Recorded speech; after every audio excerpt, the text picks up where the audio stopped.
How to reset password for Capital One. Hi everyone, welcome back to our channel. In today's video I'll guide you on how you can reset your password for Capital One account, so make sure to watch the video till the end. In order to reset password for Capital One, all you have to do is just go to capitalone.com and then you will see this type of interface. I'll make sure to drop a link down in the description box as well. And then what you need to do is right here you'll be able to find this option called username and password. So if you had remembered your username and password right from the login button, you would be able to go ahead and enter them respectively. But since we do not remember our username and password here you'll find this option called forgot username or password option. Make sure to click on this option. Once you click on forgot username or password button, on the next page you can see it will ask you to simply enter your last name, and after this you have to enter your social security number.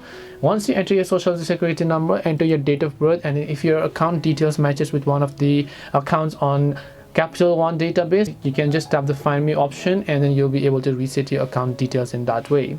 That's all it takes to reset your Capital One password. Hope this video was very helpful, and if you have any questions then feel free to leave them down.